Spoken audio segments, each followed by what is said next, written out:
Hi. Hi, how are you? Here at my favorite place, Universal Studios, Orlando, Florida. What's Good. the very first thing you do when you walk into Universal Orlando? Cry of how happy I am to finally be here?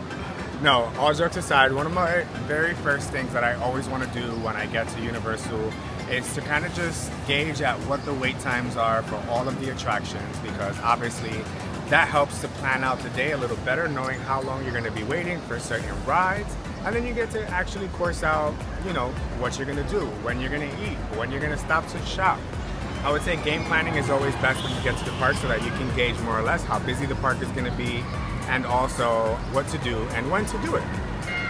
Universal Studios or Islands of Adventure? Which is your favorite and why?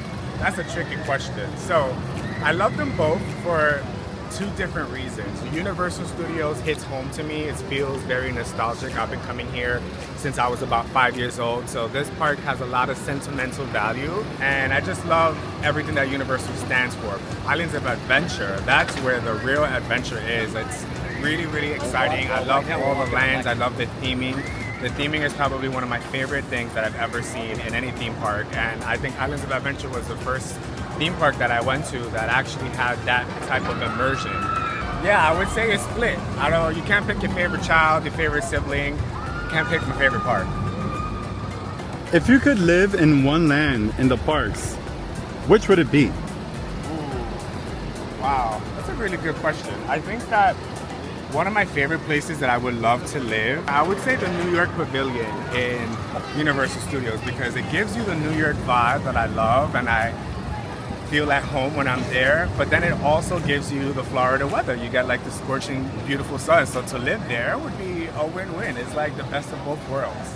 And it's really cool at night. You have the Mummy, you have all these amazing food options, you have amazing bars. So yeah, the New York Pavilion will give me the ooh la la sensation.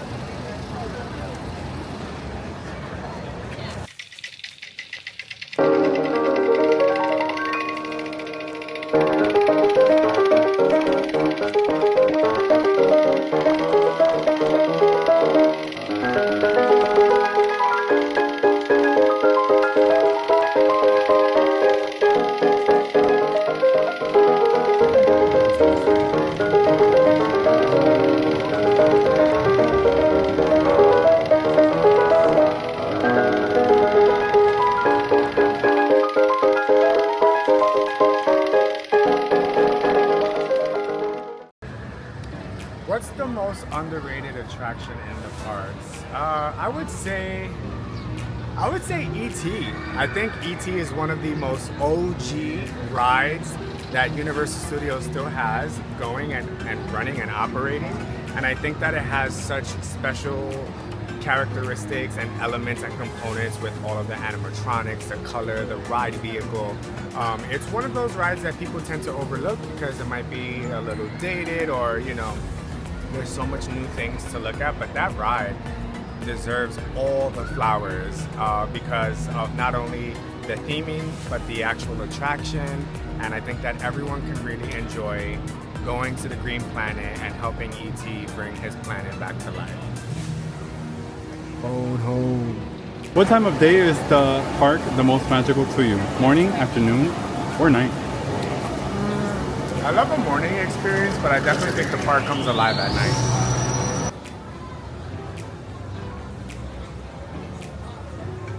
What's your favorite Universal Park character to meet in real life?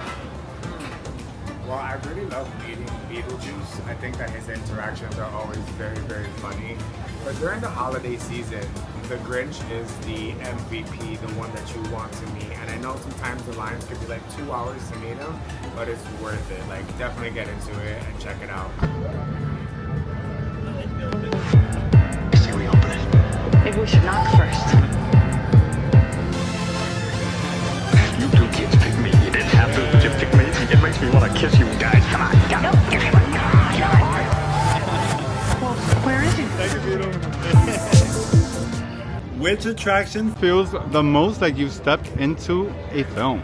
So I would definitely say stepping into Hogsmeade is a breathtaking experience. It definitely feels like you're transported there. And even with it being 1,000 degrees outside. The snow on top of all of the buildings and the snowman, everything about it just feels very cool, and you are really transported into the movie world in the Harry Potter universe. So definitely check it out. Did you ever ride Dueling Dragons before it became Hagrid's Magical Creatures Motorbike Adventure? Of course, I love Dueling Dragons. I was so sad to see it go. Not only was the queue incredible, like walking through that castle and all the details, it was just so beautiful. But the ride in itself was the first time that I was able to experience like a dueling coaster where it looks like you're about to hit the other cards. You know, Epic Universe has Stardust Racers, and it kind of has that same concept. And when I rode it, it just brought me right back to the Dueling Dragons world. And I was so happy that we were still able to get that dueling vibe. But I definitely do love and miss Dueling Dragons. Were you Team Red or Team Blue on Dragon Challenge? I was Team Ice always. I just loved the experience of the blue one, and I always felt that the blue one always won. At least when I rode it, it was definitely that.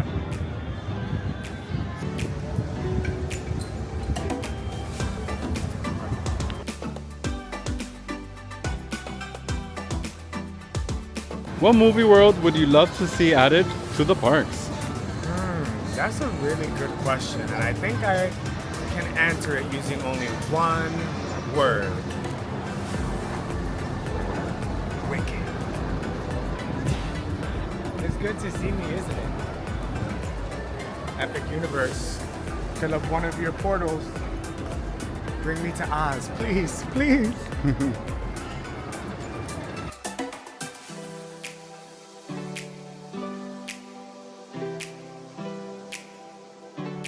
Do you remember the Jaws ride? What was your favorite part about it? And one of my favorite moments or things from the Jaws ride is the actor that they always had on every single boat. It was all based on how much energy the actor gave to the story that really brought it to life. And everything else just tied in, and it was so perfect. But there was nothing like having a really good skipper on your ride. So, what's the scariest HHN house you've ever been through? So for me, one of the scariest HHN houses that I've ever went through was this past year, and it was Insidious. It was just like the most jam-packed scare for scare for scare. Every turn that you had in that house was just horrifying.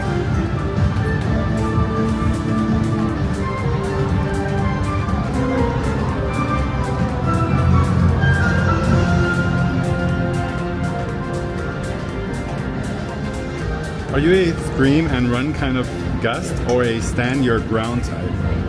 I'm a scream and run type of guest. Usually I wind up on the floor. Definitely not a stand my ground type. I'm on the ground type. What's one tip you'd give to a first timer going to HHN? Be prepared, wear comfortable shoes, stay hydrated, and make sure that you can bring good vibes to the rest of your party, because somebody's bound to get cranky standing on long lines. Alright John, do you prefer original HHN houses or IP-based ones like Stranger Things or The Last of Us? So I really do love the IP-based houses. I think they're really, really cool because I love being able to step into like things that we've watched on a movie or on a TV show. But I do love original concepts. I love how far they can take you, and original concepts are always a little bit more like juicy because it's a story that they created. So I'm a fan of both equally.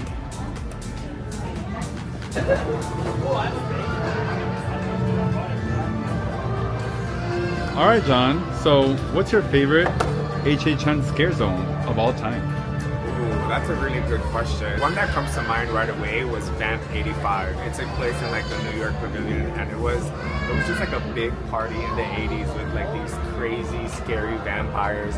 It was so exciting. I could have spent all day there. It was so much fun. That was definitely one of my favorite scare zones from HHN.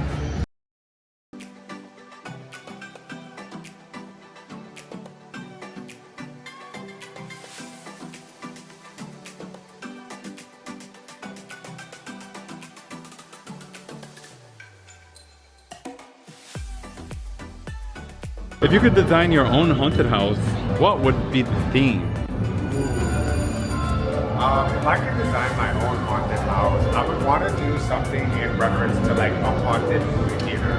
think the movie Demons, but like brought to like modern day. I want like a nice theater that you walk inside and just all hell breaks loose and there's demons running amok everywhere. That would be such a good house. Oh, let's make it happen, Universal Creative. Call me. Whoa, cool. So John, ever had a scare actor follow you for too long?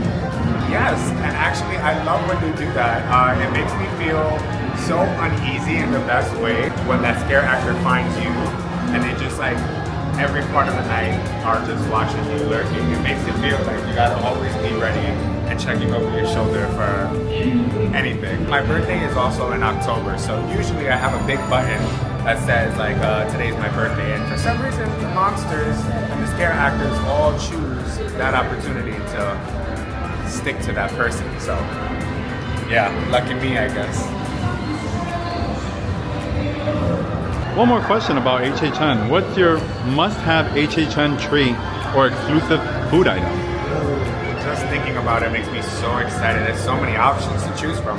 You have the twisted taters, but for me, I think the number one spot always, one that I never ever miss, pizza fries. Oh, it's the best snack ever. Like pizza sauce, cheese, pepperonis, french fries. It is the best snack to have while you're on the lines, waiting with your friends. It's quick to share. You don't feel too guilty about it because it's just french fries. Pizza fries all day. Are you more into thrill rides or immersive shows? I do love an immersive show, but I'm definitely a thrill ride person. Sweet. Another question, John.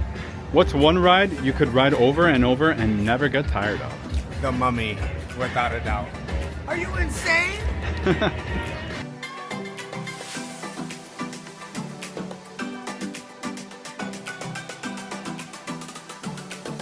What was the first ride you ever rode at Universal? Wow, so the first ride that I rode at Universal, honestly, it could be a toss-up between the King Kong ride and the Alfred Hitchcock experience. I know it's not really a ride, it was more of a show, but that was one of the first experiences that I remember having at the park. But if we're gonna go based on rides, I will say the King Kong ride. That ride was one of the first times that I was ever really like, wow, like mind blown when it came down to experiences. Everything about it felt really, really good. So I lived in New York, and coming over to Orlando to visit the parks, King Kong ride brought you to the New York kind of escape. So it was really nice to see like their depiction of New York, and then also to be able to see a life-size King Kong like rattle your cart. It was just, it was so incredible, and it was the first love that I have with rides. What's your most nostalgic Universal memory as a kid? My most nostalgic Universal experience would actually be with King Kong as well. They used to have like this photo op with King Kong's face and his hand, and you would get inside and you would take a picture, and you know, like they would have a photographer snap. Me and my cousin did the experience, and she was very, very lifeless because she was very scared of the actual prop of King Kong, and I just channeled my inner actor, and I was like screaming for dear life, like trying to climb out of it. And I remember that all the people that were watching just were cracking up at how overly dramatic I was for the sake of the picture. But that was where the thespian was born. Probably one of the best memories that I have with an old attraction. What advice would you give someone planning their first Universal trip?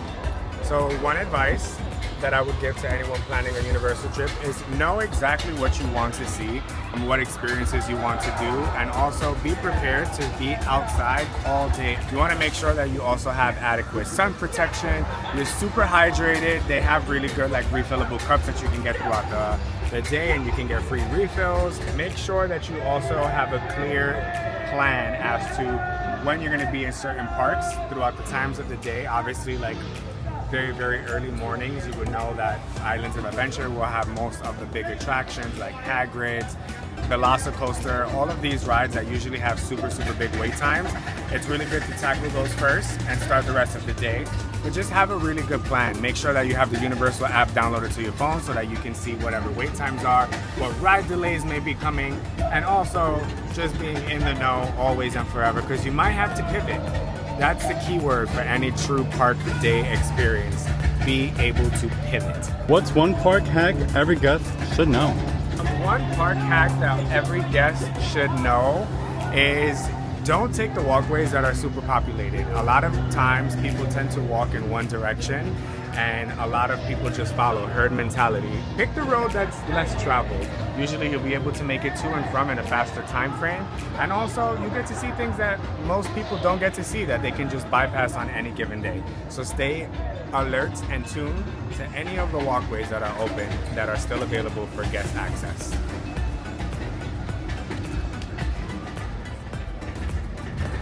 How did you feel when Back to the Future, the ride, closed down? So whenever there's any type of change happening to the Universal universe, it's always really sad. But I'm also very optimistic about what the future could bring. And so when Back to the Future closed, I was very sad that the ride was going to be gone because that's a part of history. But I was super excited that we were getting Simpsons Land, and you know the experience was still there. So when you ride Simpsons, you can kind of get a feel of what the Back to the Future ride was. Waiting on the queue, especially, you get to see with all the different ramps that they have there, making the line. It makes you feel like you're back on the Back to the Future, but now in a whole new concept. And I'm also excited to see what will come to this land now that there's rumors that Simpsons might be leaving. So let's see.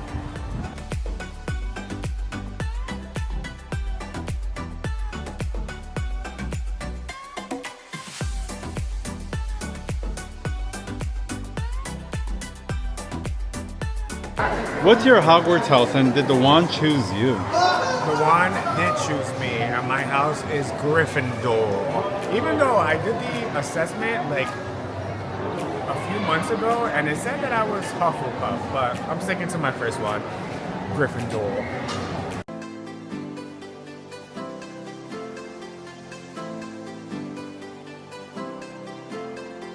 Are you team butterbeer, cold, frozen, or hot?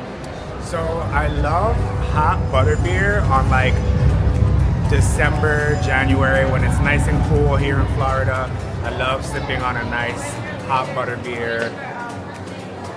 It hits different, but because Florida's hot like 100% of the time, frozen all day, every day. Try it.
Which experience is more magical to you, Diagon Alley or Hogsmeade? So the first time that I stepped foot into Hogsmeade, I was blown away. It really felt like I just stepped right into the movie. I was fully immersed. But there's something super magical about Diagon Alley. There's a lot of like corners and alleys that you can get through, and all the windows and stores. Everything seems just like you need a lot of time to explore in this area. So I would say for me, Diagon Alley all day, but I do love me some Hogsmeade. Have you ever taken the Hogwarts Express between parks? What's the best direction to ride it? So yes, I have taken the Hogwarts Express. I think the best direction is going to Hogsmeade. I think it seems more exciting, like you're going to, school and you have that whole experience with Ron, Hermione, and Harry. On the way to Diagon, it's a little spooky. So both experiences deserve a ride, so definitely check it out both ways. What's your favorite way to cool off during a hot day at the park? Oh, so one of my favorite ways to cool off during a hot day at the park is to find some shade, first and foremost. Secondly, this is the perfect time when you're overheating to hop into any type of show, go sit down, check out a gift shop to get some fresh AC. Or if you want to do something a bit more dramatic, you can always get on one of my favorite rides, the River Adventure. It's nothing like a nice little splash down the nice river after you see a couple of dinosaurs. It's a win-win. Have you ever done both parks in one day? How did you survive? Yeah, I think I always do both parks in one day. One of the most important things is to have a strategy. You cannot just wander aimlessly around the park. If you want to make sure that you get both parks in one day, it's very, very important to strategize. You want to make sure that you get the hot ticket rides first, and then you pace it out and map out the rest of the day so that you can get everything done. But it's totally possible. Theme Park John, I can set you up. Let me know if you want a little itinerary, I can make it happen.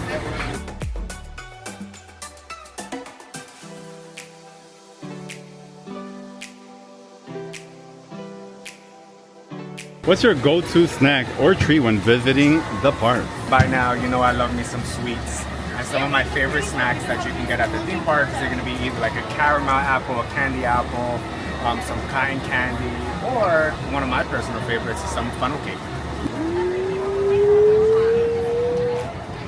Time to feast!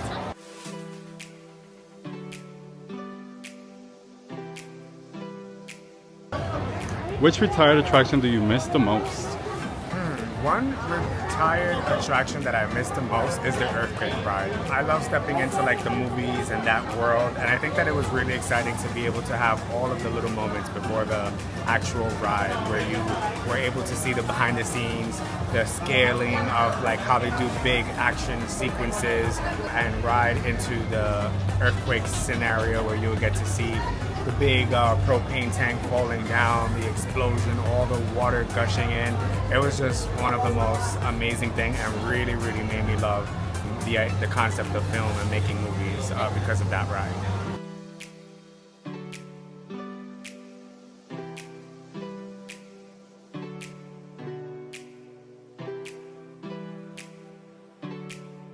All right, beautiful people. Well, that was my day at Universal Studios, answering 35 questions to celebrate the 35 years of my favorite place on earth, the Universal Orlando Resort. I hope you enjoyed that, and next time that we're at the park together, who knows, you might be the next person that I ask 35 questions to. I love finding out great things and beautiful memories, and I also love spending a fun day with people that I love the most at the place that I love the most. As always, peace, love, and light. Yeah.